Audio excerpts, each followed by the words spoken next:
ఇంగ్లాండ్తో T20 సిరీస్లో భారత fast bowler Harshit Rana అరంగేట్రాన్ని ఎవరూ మర్చిపోలేరు. ఎందుకంటే కాంకషన్ సబ్గా అడుగుపెట్టి మ్యాచ్ను మలుపు తిప్పాడు.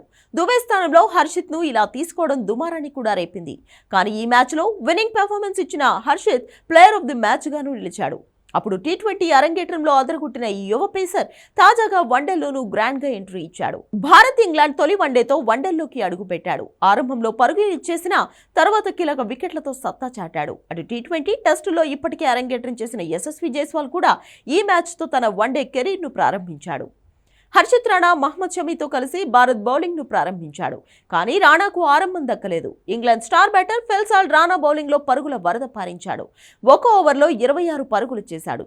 ఈ ఓవర్లో సాల్ట్ 6-4-6-4-0-6 అంటే మొత్తం 26 పరుగులు చేశాడు. తన కెరీర్లో ఇంత నిరాశపరిచిన ప్రారంభాన్ని రాణా బహుశా ఎప్పటికీ మర్చిపోలేడు. వన్డే అరంగేట్ర మ్యాచ్లో ఓ ఓవర్లో అత్యధిక పరుగులు సమర్పించుకున్న చెత్త రికార్డును హర్షిత్ ఖాతాలో వేసుకున్నాడు.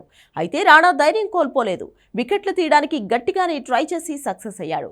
రాణా 7 ఓవర్లలో 53 పరుగులిచ్చి 3 వికెట్లు పడగొట్టాడు. Rana, Ben Duckett, Harry Brook మరియు లియామ్ లివింగ్స్టోన్ల కీలక వికెట్లు పడగొట్టాడు. ఇదిలా ఉంటే టాస్ గెలిచి బ్యాటింగ్ ఎంచుకున్న ఇంగ్లాండ్ భారీ స్కోర్ చేసేలా కనిపించింది. ఓపెనర్లు డకెట్, సాల్ట్ తొలి వికెట్కు 8.4 ఓవర్లలోనే 75 పరుగులు జోడించారు. కానీ ఆ తర్వాత భారత బౌలర్లు కమ్బ్యాక్ ఇచ్చారు. వరుస వికెట్లు తీస్తూ ఇంగ్లాండ్ను కట్టడి చేశారు.